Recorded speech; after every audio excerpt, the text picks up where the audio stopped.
I've seen enough. No more dunderheads are falling for your bullshit. Heresy! Do not let the heretic pass! Do not let the heretic lead you astray!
Too late, pal. Me and the anomaly already embraced. Can't say I recommend it.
son of a...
Stand up.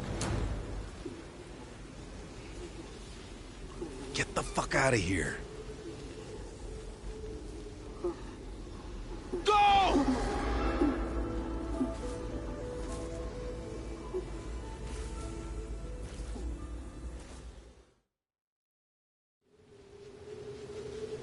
That's the end of that.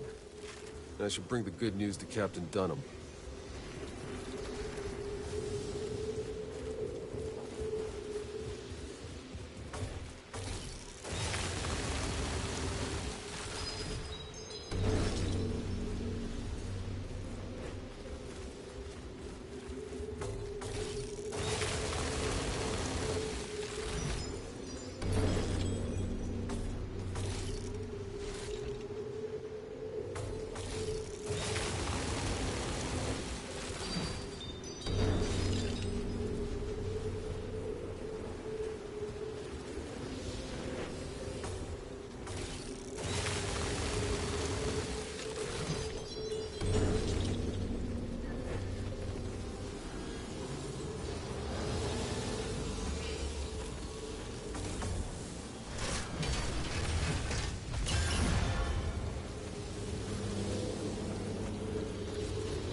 Some of my men have begun returning. What happened? Oh. Fault brewing up here. I don't know, this place seems to make people flip their fucking lids. At least a few made it back alive. Thank you.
I knew all that stuff my dad used to say about dirty, rotten Outriders wasn't true. Thanks again for what you did.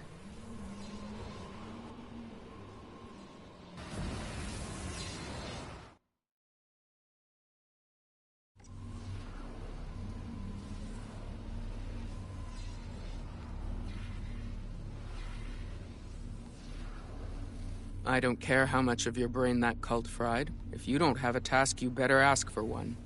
Or you're gonna wish you never got rescued.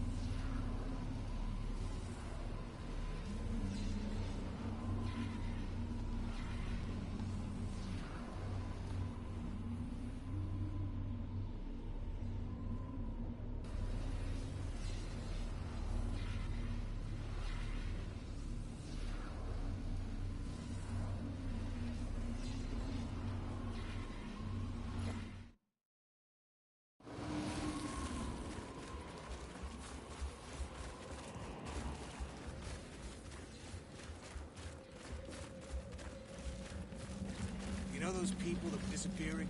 Seems like most of them are back now. Captain Dunham's dealing with them. By the end of the week, they'll wish they had stayed missing and taken their chances in the mountains. He was thought to be operating in a hidden bunker, somewhere near the insurgent-occupied radio tower. I'll do a sweep of the area.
I came in, my microphone was unplugged. I don't know how it got unplugged.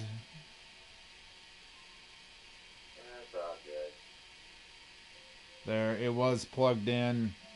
I don't know what happened. I just take the morning to myself. Mom understands. Just kicking back, playing games. Yeah. There with Spot died. God, Dad was like not wanting to go to church because he was so close, and he died sometime after 11. It was like honestly, it was like 11:11. I could have swore I heard something out of him. Of course, my clocks are fast, so it was like 11 o'clock. Yeah, I got to remember that. My clocks are all fast, so it was like 11 o'clock. He died at 11 o'clock. yeah, it was a good long life. Maybe not great the last bit of it, but Nah, it was cancer that he died of. yeah, Actually, he bled to death because of the cancer. But internally, the the veterinarians wouldn't help him, and all they could do is they just kept on saying, "We can put him down. We can put him down." One wanted $5.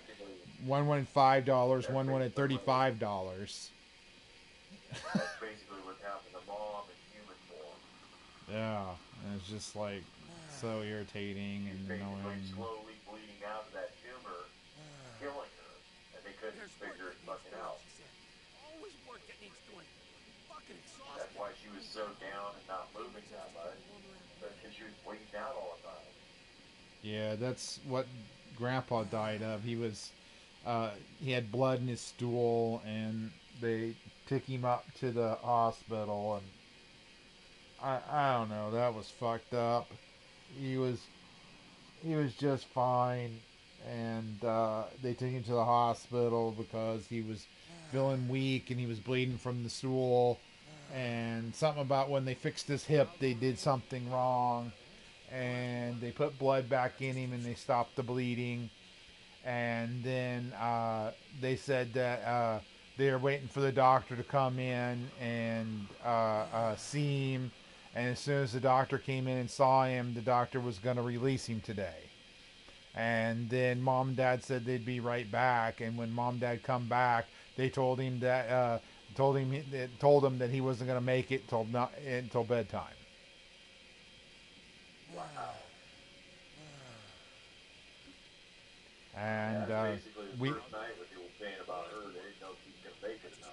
And we went and sat with him until about 1 o'clock in the morning, and then Kevin and Ginger was going home, so I went home with them, and Dad said he died around 5 o'clock that morning, 6 o'clock that morning, something like that. He said, I'm not for sure. That was 16 years ago. Yeah, that's what they said about her. She didn't wake up the next day. She wasn't gonna wake up with life. And it was a real nightmare. It really made me mad. I don't understand that at all. I don't understand, Yeah. You know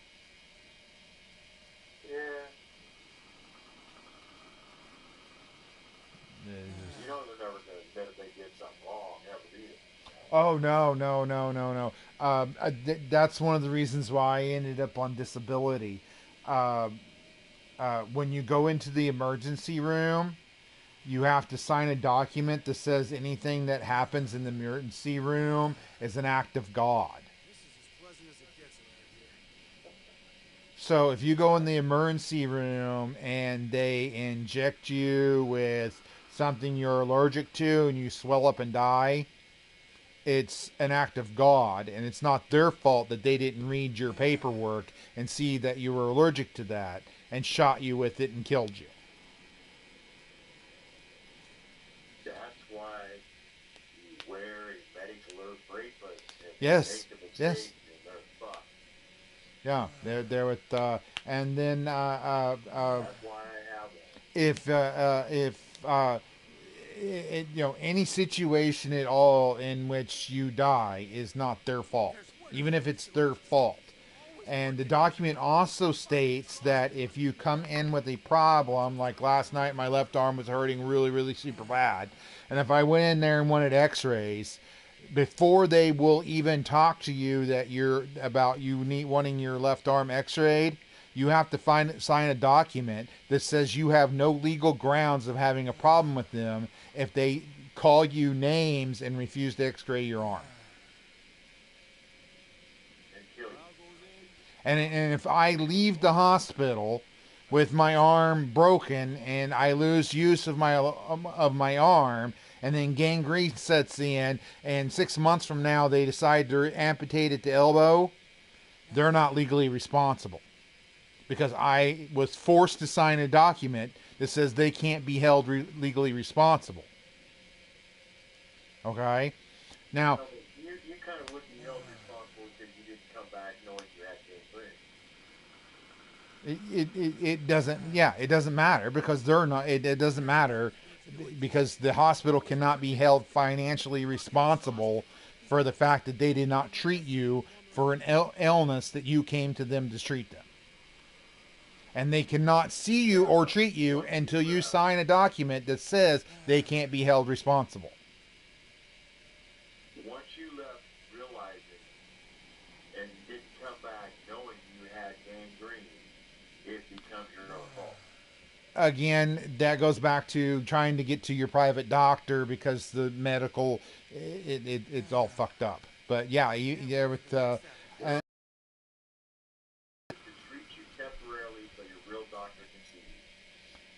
and then the reason why I'm on disability is I went into the emergency room, okay, and they billed me after they refused services. And I tried to fight it, and in the process of fighting it, they tacked on a bunch of more stuff that was not legally done, nor was I ever signed or onto it or anything. And then in the process, in the process of going through this, I got into another thing and I had to ride in the ambulance there. And when I got there in the ambulance, they refused to treat me after I arrived in the ambulance. And next thing I knew, I was almost $20,000 in debt on medical bills, and about $15,000 of it was illegally charged to me. Okay. Then in the process of the fact that I was not treated for any of it, I was going to primary caregiver with no insurance, and I was having to shell out anywhere between $100 to $300 a doctor's visit, and the doctors wouldn't do anything except yell and scream at me about how I need to be locked in a mental institution.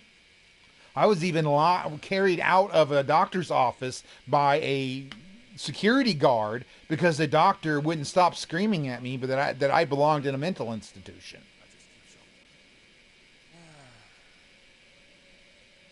And I just gave up. They were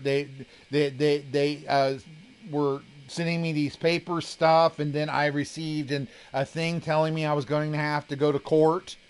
And I went to the Social Security and I told them what was going on, and I told them what they've done, and they sent me to Family Services. I went to Family Services, filled out some paperwork. They sent me back to Social Security. I went back to Social Security, and then next thing I know, the letters stopped coming. And when I went to the doctor's office, instead of it costing $300, it cost $50. And it just and it was like went like that for like 7 years. And then I went in there and told them what the college done, and how the college told me the college told me that if I wanted to graduate with a degree from college, then I needed to find some other college because people like me don't graduate from their college. Period. And then I tried to take them to the highest ranking position of the school, and I was told I didn't have the legal right to say anything about it. I went to the police, and the police basically told me to shut my effing mouth. And then I was promptly arrested by one of the guys I went to college with that was basically involved in my denial of my diploma. And I was not drunk, I was not drinking, I was not high, I wasn't on anything. And the police officer made up a bunch of lies, and then he had no evidence whatsoever for it. Mom and Dad hired a lawyer to press charges on the police officer. That lawyer decided he was my attorney instead. And then he refused to help me because I refused to plead guilty. And then the judge tried and convicted me without charging me. Tried and convicted me without an attorney. Even though I told her no, I was not going to represent myself. No, you cannot make me represent myself. And then she had the day of court without my permission by forcing me to represent myself, even though I said I was not going to represent myself. Then she changed the script, the minutes or the dictation of the court to say anything she wanted to say. It all said. I mean, it even said that I admitted that I was drunk and that I was having a good time and partying. Even that's how far she took it. And then I took it to the appeals court, and the lady at the appeals court called me a drunken piece of shit, and told me that drunken piece of shits like me have no right to appeal, and then hung up the phone. Anyway, it was a fucking nightmare. Dad just walked in. I'm gonna go. I'll be back.